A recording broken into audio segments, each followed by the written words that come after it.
saw the last game in the championship game against Aaron Rodgers. They started the first pass play that Rodgers attempted, Skip. What did they do? They sacked him. Shaq Barrett sacked him. And he pressured him 22. They were pressured 22 times. They sacked him 5 times. Yep. I can understand, you know, when you played the majority of your season, the guard, who was actually a medical doctor, was in Canada because of COVID. He opted out.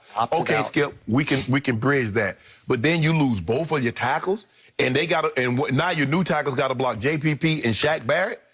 That's asking an awful lot. And that's the key to controlling the game. You have to control Mahomes, and still you got to hope he's off somewhat.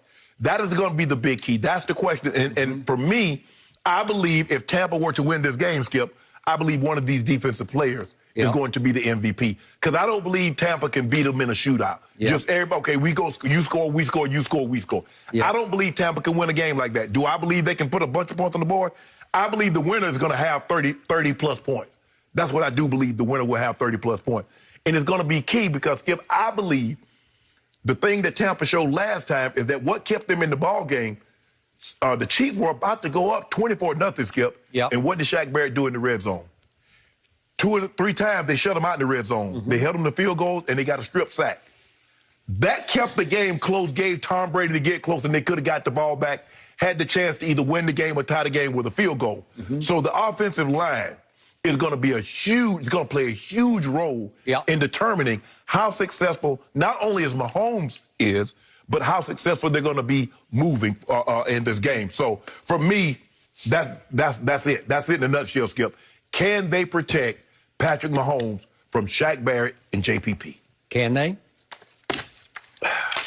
Skip, I don't feel as nearly. I'm taking the Chiefs. There's no question. I'm taking the Chiefs, but I don't feel as nearly as comfortable. If they'd had Eric Fisher, I'm like, oh yeah, we got this by at least a touchdown. But now you without Fisher, now you got to take your without your starting right tackle, Mitchell Schwartz. You've been out with a guard the entire season. That's asking an awful lot. And what I tell people, take Donovan Smith and Tristan Wirth away from Tom Brady and one of those guards, and tell me what you think is going to happen. Okay. As you well know, sometimes, even oftentimes, the NFL injury gods dictate the outcomes of Super Bowls. It's a war of attrition, and I don't know why guys get hurt. It's inexplicable sometimes, but they get hurt. And it's not fair, but it's a fact that the Chiefs have been decimated in their offensive line. I'm talking about decimated. If you look at last year's Super Bowl starting unit for them, they're down 3 starters who are really good because Eric Fisher was the first pick in the draft. And made the last 2 Pro Bowls.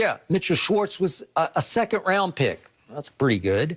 And that Duvernay Tardif, the doctor, was a 6th-round pick, but he was a starter who was playing at a very high level. He was playing at a Pro Bowl level to me. And then they drafted that kid Kalichi Osemele, and he tore both of his knees up, tendons. They traded for him.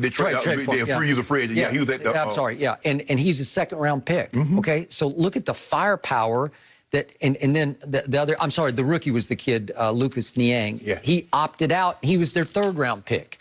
Okay, look at all the picks who are gone. So they have only 2 starters, the left guard and the center left, and man, I start looking at the people that they're playing with. Mike Rimmers, I think he's a tough guy. He has a good reputation. He started all 16 games in 2015 for Cam at right tackle in Carolina. Vaughn was the MVP of that game. I know, I got it. But he did start all the way through the Super Bowl at right tackle. I'm sure Vaughn took advantage of that in the Super Bowl. And who else was on that team, Skip, that knows the moves that beat Rimmers? Shaq Barrett. Okay. Fair point. So he's moved from right tackle all the way to left tackle, and that can sometimes be a problem. And then you look at all the rest of them, even that Andrew Wiley, who's now pushed over to right tackle, he's undrafted out of Eastern Michigan, and he's been limited in practice. I told you the other day. Yeah, he got hurt. Badly turned his ankle and missed. I think he came back for a brief period of time in the AFC Championship game, but they were in control by that point. But he's pretty iffy right now. Wow. So all of a sudden, I look at some of these guys. Nick Allegretti is starting at the other guard. He's a 7th-round pick. You went down to a lot of undrafted and 7th-rounders. So what happened to the Buccaneers? Well, In the first playoff game at Washington, they lost Alex Kappa, who was their starting guard, and I thought, here now they're in big trouble because they also they lost earlier this year Vita Vea, right, who is a force in the middle of their defensive front. So I'm thinking, oh God, you don't have a guard and you don't have your best pocket pushing pass rusher in the middle. All of a sudden, a miracle happened. Vita Vea overcame a broken leg to come back and play 33 snaps at Green Bay. I don't know how he did it, but he did it. Right. And Shaq Barrett gave him credit for one of Shaq's sacks because he said he pushed the pocket so hard into Aaron that Aaron wanted to step up and got frozen, and he was a sitting duck then for Shaq to swoop in and take him down. Okay, Vita Vea is back full force, and they say he looks like he's 1,000% ready to go. So the 33 snaps might go up to 50 snaps in this game. Okay, so that's big advantage for the Bucs, the home team. And they put some kid named Aaron Stinney in for Kappa at left guard. He's undrafted out of James Madison, but I have not heard his name called for 2 games at New Orleans, at Green Bay, because I think he's been okay. Except when he got that procedure penalty. He got it. It was terrible. It was terrible. But I'm talking about, I haven't seen a breakdown where I say, oh, he got smoked on that play. And Skip, the thing is that one guy is one thing, because I can slide the protection one way or another. I can always send the center toward to help the guard. But when you got the edge, Skip, you can only slide one way. Somebody's going to be one-on-one. Ooh. Man, it's just hard to believe that up against this pass rush, which is a Giants-esque 2007 kind of four-man we can get to you with 4 kind of pass rush. Again, I keep telling you, to me, Devin White is the best pass rusher.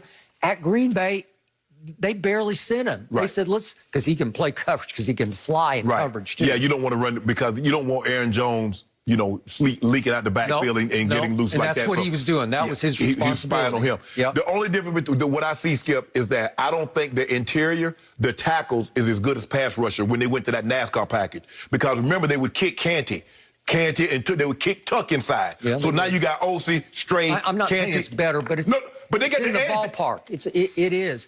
Because Sue and now Vita Vea can just force the issue inside. These are powerful men. These are sumo wrestlers. The thing is, Skip, is that you have to beat the Bucs. You really need to stay ahead of the sticks. And I think a lot of times what happened with the Packers is that they let it get 2nd and 8, 2nd and 10, 3rd and 8. So now they got you in a situation where they know you got to throw the football.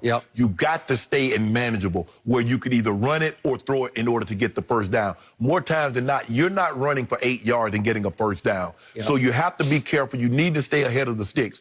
But this is a tall task to ask of a young quarterback. It is. It's like, okay, bro, you without your 3 of your starters, and 2 of those guys starters are tackles. Go get it done.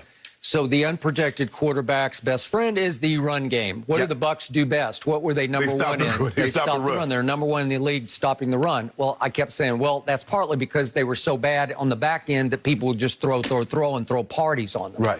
But in this case, can Williams and Edwards-Helaire, can they even make a dent? Le'Veon is back. Le'Veon will be back. That's a good point. Can they make a dent? Can they play enough keep away? Can they keep this front honest enough that it can't just come after? Skip, that passing game is an extension of the run. In the West Coast system, Coach Walsh believed the 5-yard check down, the flat route to the running back was just as good as handing the ball off, getting 3 to 4 yards. So you might see that. You might see Le'Veon. You might see Edwards-Helaire. You might see Williams catch a few more passes. Because the thing is, they're not going to let Tyreek get behind them. So I don't believe. Well, I hope not after he got 203 in the first quarter. I don't think they're going to let Tyreek. But the thing is, Skip, is that you want to try to limit him in space also. You worried about him getting behind you, but he catches the ball in space and faces you up. Well, you better hope the cavalry's coming because you're not getting him down for where he catches the ball at. I agree. So who's the best game planner in pro football, especially if you give him 2 weeks? I'll give it to Andy Reid. He's really good at what he does. I think Tom Brady's really good if you give him 2 weeks to game plan. But let's flip it around and say, can Andy Reid sort of plug the leaks? Can he figure out a way? Well, to your point, you can plug that leak, but can you plug that one and that one and that one? Exactly. And do you have to account for, what if they do start sending Devin White or Levante? What if the backers start coming?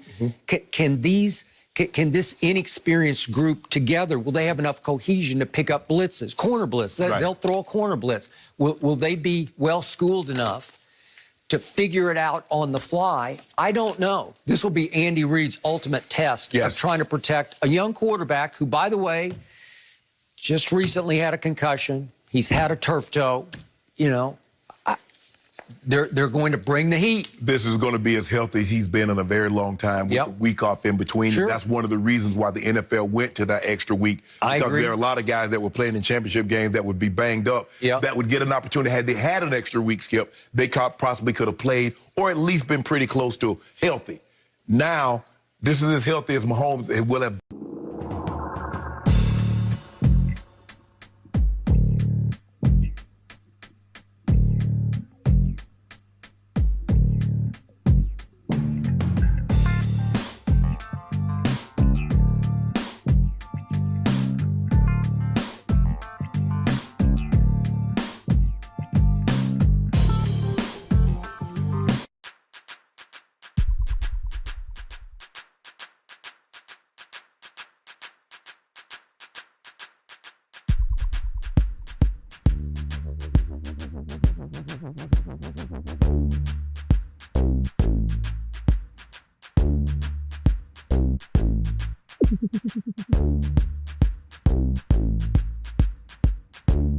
And that's the key to controlling the game. You have to control Mahomes, and still you got to hope he's off somewhat.